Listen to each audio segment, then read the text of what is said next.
तो दोस्तों आज का बहुत बड़ा सवाल जो हमारे देश की मीडिया उठा रहा है वो उन भारतीयों को लेकर है जिन्हें अमेरिका ने डिपोर्ट यानी भारत वापस भेजा है। आज मैंने आपके लिए न्यूज़पेपर की कुछ हेडलाइंस निकाली हैं जिनसे आप ये समझ पाएंगे कि असल में अमेरिका ने जिन भारतीयों को हिंदुस्तान डिपोर्ट किया है उसके पीछे आखिर मकसद क्या है और क्या ये खुद को विश्व गुरु बताने वाले भारत की हार है। तो बात दरअसल ये है कि चंद घंटों पहले अमेरिका ने एक वीडियो रिलीज किया और दुनिया को ये बताने की कोशिश की कि देखिए अमेरिका में जो भारतीय इलीगल तरीके से रह रहे हैं या फिर घुसे हैं उन्हें हम किस तरह से अपने देश से भगा रहे हैं। जिन लोगों के वीडियोस रिलीज किए गए उनके हाथों में हथकड़ी थी, पैरों में जंजीरें थीं और अमेरिका का भारतीय को डिपोर्ट करने का ये तरीका और अंदाज ठीक ऐसा ही था जैसे इजराइल का फिलिस्तीनियों के लिए होता है। यानी जैसे किसी सज़ा याफ्ता मुजरिम के साथ सलूक किया जाता है उससे भी कहीं ज़्यादा बुरा और डरावना सलूक इन लोगों के साथ किया गया है। खैर अब हमारे देश में लोग ये कह रहे हैं कि जब मोदी विश्व गुरु है और हमारा देश दुनिया के सबसे ताकतवर देशों में शामिल है तो फिर अमेरिका की इतनी हिम्मत कैसे हो गई कि वो अवैध तरीके से अमेरिका गए भारतीयों को इस तरह से जंजीरों में जकड़कर भारत भेजे। इस खबर को बीबीसी ने भी कुछ इस अंदाज में पब्लिश किया है और दुनिया को ये बताने की कोशिश की है कि क्यों भारत और हमारे देश के प्रधानमंत्री मोदी अमेरिका और ट्रंप से सीधे टकराने की कोशिश नहीं कर रहे हैं। खैर बीबीसी की इस हेडलाइंस का खुलासा बाद में करेंगे, लेकिन उससे पहले आज मैं आपको कोलंबिया लेकर चलना चाहती हूँ जिसे आप ये समझ पाएंगे कि हमारे देश और हमारे देश के प्रधानमंत्री अवैध प्रवासियों के मुद्दे पर अमेरिका से सीधे टकराने की हिम्मत क्यों नहीं जुटा पा रहे हैं। दरअसल कल जिस तरह से अमेरिका ने अपने मिलिट्री जहाज में इलीगल भारतीय को वापस भेजा, ठीक उसी तरह से कोलंबिया के भी कुछ नागरिकों को अमेरिका ने अपने जहाज के जरिए कोलंबिया भेजने की कोशिश की।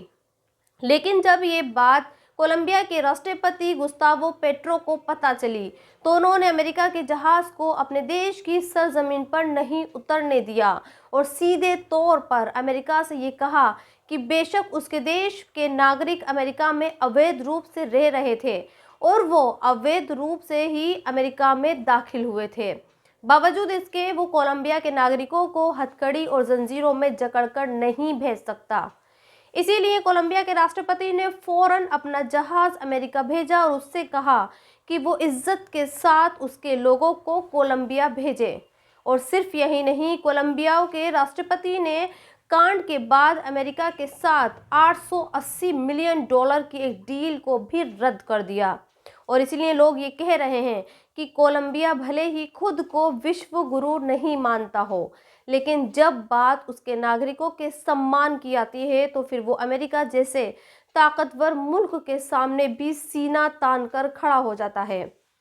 आप जिस शख्स को देख रहे हैं यही कोलंबिया का राष्ट्रपति गुस्तावो पेट्रो है और इसीलिए आज दुनिया के हर बड़े अखबार और टीवी में पेट्रो की इस दिलेरी को हेडलाइन बनाया गया है, जबकि अपने हमारे देश की फॉरेन मिनिस्ट्री यानी विदेश मंत्री ये कह रहे हैं कि जिन भारतीयों को अवैध बताकर अमेरिका ने भारत डिपोर्ट किया है असल में वो ये नॉर्मल प्रोसीजर है और ये प्रोसीजर 2009 से चला आ रहा है। इसीलिए भारत इस मसले पर अमेरिका से कोई बात ही नहीं करेगा। यानी अमेरिका भले ही वीडियो बनाकर दुनिया को ये दिखाता है कि वो अपनी सरजमीन पर किसी को भी इलीगल तरीके से रहने नहीं देगा और अगर कोई रहेगा तो फिर वो उसे जंजीरों में जकड़कर उसे उसके देश वापस भेज देगा। खैर ये बातें इसलिए भी उठ रही हैं क्योंकि हमारे देश के प्रधानमंत्री नरेंद्र मोदी डोनाल्ड ट्रंप को अपना दोस्त बता रहे हैं, लेकिन सवाल यहाँ ये है कि क्या कोई दोस्त अपने ही दोस्त के लोगों के साथ ऐसा बर्ताव करता है। खैर आगे बढ़ते हैं और अब आपको उस सवाल के बारे में बताती हूँ जो दुनिया में उठ रहा है और वो सवाल ये है कि अमेरिका आखिर फ़िलिस्तीन को अपने कंट्रोल में क्यों लेना चाह रहा है, क्यों वो ये कह रहा है कि फ़िलिस्तीन के लोग गाज़ा और दूसरे शहरों को छोड़कर वहाँ से चले जाएं। दरअसल अमेरिका ने पिछले 3 दिन में दूसरी बार ये बयान दिया है कि वो गाज़ा को अपने कंट्रोल में लेना चाहता है और उसने ये भी कहा है कि गाज़ा के लोगों को मिस्र और जॉर्डन चले जाना चाहिए ताकि वो गाज़ा का फिर से निर्माण कर सकें, वह शानदार घर बना सकें। अब लोगों को ये बात समझ नहीं आ रही कि अगर वाकई डोनाल्ड ट्रंप गाज़ा की भलाई चाहते हैं और गाज़ा को फिर से आबाद कराना चाहते हैं, तो इसके लिए अमेरिका को गाज़ा के लोगों को बाहर भेजने की ज़रूरत क्यों आन पड़ी है? क्या गाज़ा के लोगों के रहते हुए गाज़ा को संवारा नहीं जा सकता? और इस बात की क्या गारंटी है कि क्या गाज़ा के लोगों के जाने के बाद, वहां पर घर जाने के बाद उन्हें फिर से वापस बुला लिया जाएगा? तो फिर इसका जवाब आपको इजराइल के डिफेंस मिनिस्टर के एक बयान से मिल सकता है, जो उन्होंने कल ही दिया है। दरअसल डोनाल्ड ट्रंप के बयान के ठीक बाद इजराइल के डिफेंस मिनिस्टर का भी बयान आता है, जिसमें वो अपनी सेना को प्लान बनाने के लिए कहता है और ये भी कहता है कि अगर कोई फिलिस्तीन में रहने वाला शख्स खुशी खुशी गाज़ा को छोड़ना चाहता है तो वो उसकी मदद करेगा। सोचिए, एक तरफ अमेरिका गाज़ा पर कंट्रोल करना चाहता है और दूसरी तरफ इजराइल अपनी सेना को प्लान बनाने के लिए कहता है। अब जानकर ये कह रहे हैं कि ये दोनों ही मुल्क कोई बड़ी प्लानिंग कर रहे हैं और ये प्लानिंग ऐसी है जिससे सांप भी न मरे और लाठी भी न टूटे। यानी अब ये दोनों देश बिना युद्ध लड़े दुनिया को बेवकूफ़ बनाकर फिलिस्तीन के लोगों को वहाँ से भगाना चाहते हैं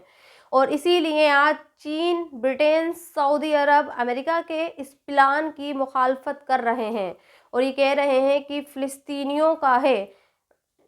उन्हें वहाँ से कोई नहीं भगा सकता। फिलहाल फिलिस्तीन में तेज़ हवाएं चल रही हैं और वहाँ बहुत ज़्यादा सर्दी है। तो दोस्तों, आज की इस वीडियो में इतना ही। आप भी अपनी राय कमेंट्स बॉक्स में लिखकर मुझे ज़रूर बताएं और मेरे चैनल को सब्सक्राइब ज़रूर कर दें। शुक्रिया।